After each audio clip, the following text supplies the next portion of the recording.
Don't you think that healthy eating has become so complicated? And that's because at the end of the day, someone is trying to sell you something. Could be a book, a new diet plan, a new superfood, or a magic pill. But at the end of the day, healthy eating should be simple. Today I'm going to show you 5 different recipes using 5 different ingredients that are really simple yet tasty.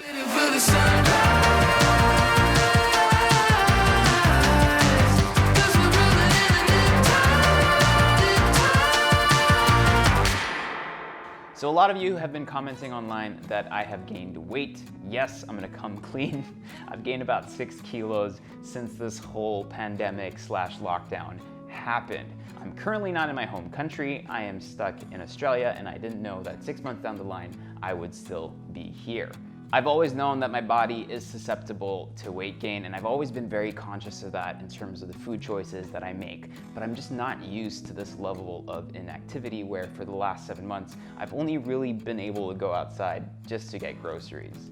In any case, I've been trying my best to eat healthy and eat clean. Now, what does that mean exactly? It means eating very simple food with limited ingredients and limited seasoning. So unlike what you think and what you might see here on YouTube, my day-to-day dishes are actually quite boring. Unfortunately, I can't really post about those much because someone would rather click on a video that says the best grilled cheese ever versus beans, tomatoes, chicken, and arugula, for example. It's just not as sellable. Each of the 5 following recipes are made with 5 different ingredients. These ingredients are not set in stone. You can interchange them. They're also cooked very simply with some pantry staples that you might have lying around at home, showing you that healthy food doesn't need to be the most exciting thing in the world, but it can still be quite tasty and made with affordable ingredients. For our standard pantry ingredients, we will be using some salt,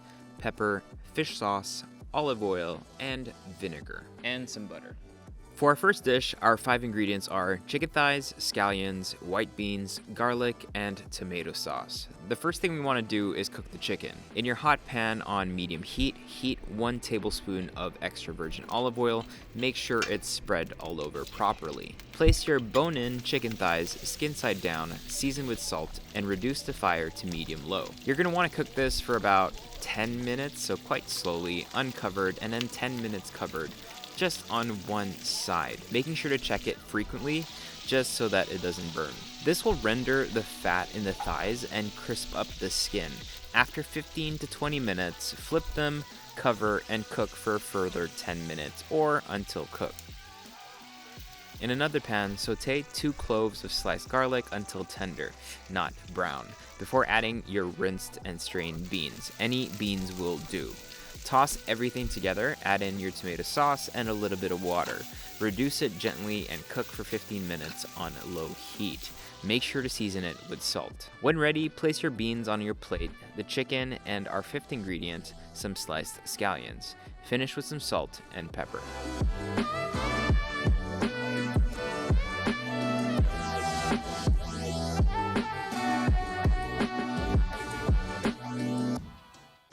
For our second dish, we have broccolini, chicken thighs, eggs, lemon, and mustard. Remember the chicken we just did? Well, it's the same chicken. While that's cooking, get another pan out, place 1 teaspoon of oil, get it nice and hot, and give your broccolini a good char for about 3 minutes. Then flip them around a little bit, and then add in some hot water. It'll help create steam, which will then cook the broccolini slightly faster.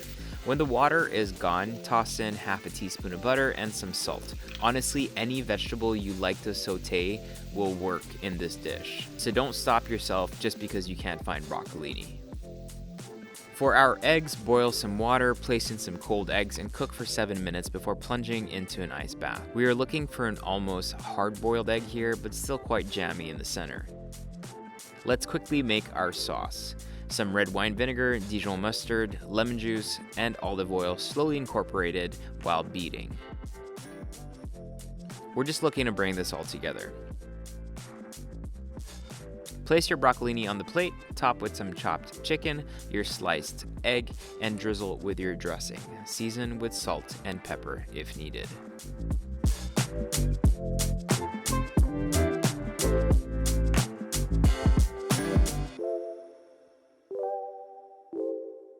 For our third dish, we have pumpkin, coconut milk, shrimps, garlic, and ginger. Get your pan out on medium heat, heat up your olive oil, fry your garlic and ginger until you see a little bit of browning, usually about 3 minutes. Toss in your pumpkin and cover with water and some coconut milk. Simmer this together until the sauce thickens slightly and your pumpkin is really soft. At this point, you want kind of like the natural fats that are in coconut milk to separate just a little bit, so it really brings in more of a fatty feel in your mouth, which is quite delicious. Season this with some fish sauce. At this point, you can add in your shrimp and cook them for about 5 minutes.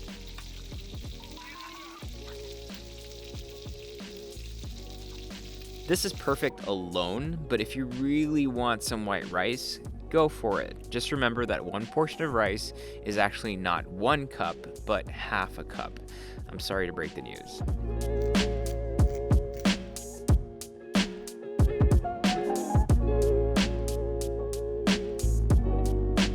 Okay, I have a huge announcement to make. If you are not following me on other social media platforms, then you probably don't know that I recently launched an app called Rebel. It is absolutely free, 100%, no hidden fees. It's available on both iOS and Android. So what can you find on that app? Well, we've shot with my team over the last couple of months, almost 200 workout at home videos. We also have really healthy recipes that you can try out and things like guided meditation. So anything you need, everything you need, all in one app and all 100% free.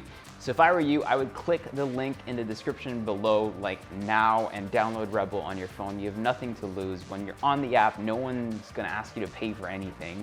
It's literally a library of videos that we've shot in the Philippines with Filipino coaches that hopefully bring value to your life and will hopefully help you start your own fitness journey. Okay, back to our recipes. For our fourth dish, we have sweet potatoes, canned tunas, eggs, sour cream, and chives. I love this one. I literally can eat it every day. Grate your sweet potatoes. In a bowl, mash your strained tuna. I'm using a spicy one here, and mix that with your eggs and sweet potatoes until a paste forms. Heat some oil on medium heat, place in your mix, and cook on low until the bottom is set, about 8 minutes. Flip and cook for another 5 to 8 minutes. Basically, you want this to have a shape of like a big pancake or a rosti, if you know what that is. This gets topped off with a little bit of sour cream, some chopped chives, salt, and pepper.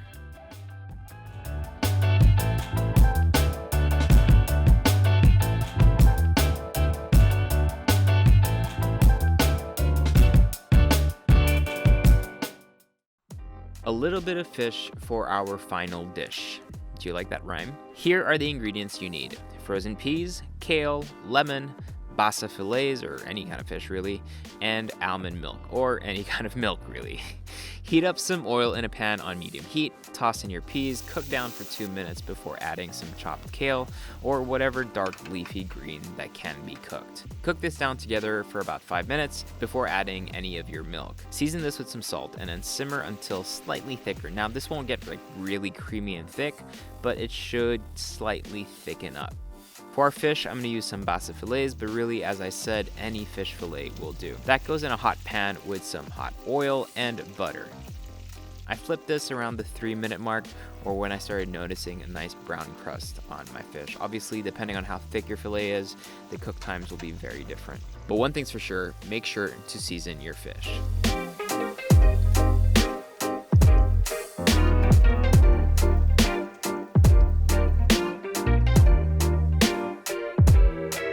To serve, place your greens on a plate, top with your fish. Make sure not to throw this away. You want to keep all that butter and oil and just place it back in. And then squeeze on some fresh lemon. Season that with some salt and pepper, only if needed.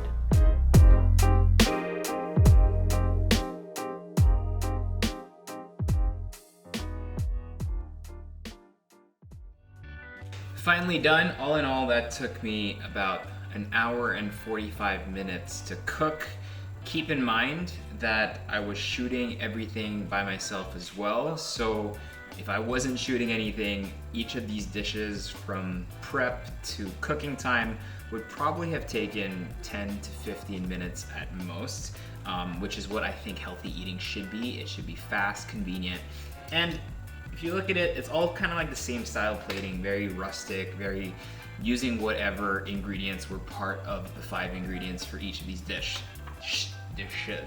Okay, so we're gonna start with the sweet potato and tuna quote-unquote torta. Get a little bit of that sour cream.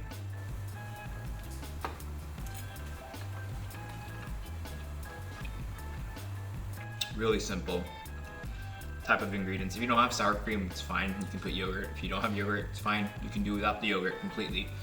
All you need really are eggs, tuna, and some sweet potatoes to make this dish. Next, I have our shrimp pumpkin curry. If you don't have pumpkin, you can use squash. If you don't have squash, you can use sweet potatoes. If you don't have coconut milk, you can use broth. Like, literally, the whole point of these dishes is that you can sub anything out. So simple, really kind of fatty because of the coconut milk that's in there, that's rendered out and left to split a little bit. And even just garlic, ginger, and fish sauce really brings the dish together. If I had 10 other ingredients to add, I would. Kaffir lime leaves, a little bit of citrus in there, a little bit of vinegar, a little bit of sugar would take it a long way. But just as is, if we really want to stick to the rules of just 5 ingredients per dish, it is really delicious. So during this whole process, I don't want to hear anyone in the comments saying things like, oh, well, I can't make that dish at home because I don't have this or I don't have that. The whole point of this is to show you that if you like, for example, look at this dish. It has beans. If you don't have these white beans or butter beans or cannellini beans, I don't even know if that's the proper way to say it. You can use lentils, you can use mung beans, mungo, you can use whatever kind of beans within that family will work just as fine. So that's the whole point. If you don't have chicken, use whatever protein you have and just make it work. Let's try this.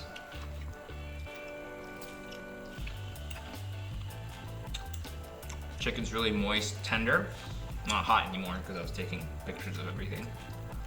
Beans really simple but so hearty. Like, if you finish this whole dish, it's a lot of food. Next we have our chicken and broccolini.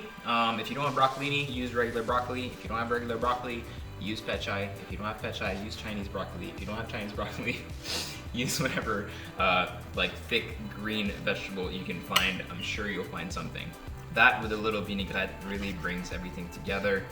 The eggs is just for an extra touch of protein if you want to try to eat high protein. Eats more like a salad, which is quite nice. This would be really good with like zucchini or asparagus as well. Last but not least, our fish. So again, and I don't want to sound like a broken record, use whatever fish you have available. Whatever fish, especially if you're trying not to spend too much money, use whatever cheapest fish you can find in your area. And you can do this dish quite easily at home. If you don't have kale, you don't have to use kale. Kale here is quite easy to get. So I'm just using the ingredients that I have around me. But if you're in the Philippines, you can use any kind of like green leaves, any dahon. Dahon ng sili would be perfect for this kind of dish. It won't get as creamy as if you were to add cream. The cream is just slightly fattier and a little less healthy than using just the almond milk that we used. If you don't want to use almond milk, you can use dairy milk also as well. Tasty, simple, healthy, and easy to put together in a very short amount of time, which was the point today. Now, will this dish be as good as a pizza or as a fried piece of pork belly? Of course not. That's why we need to change our perspective of food and look at it purely as something we're using to fuel ourselves versus something to entertain us. But if we can do it in a way that is also pleasing to the palate, then we've won. Peace out.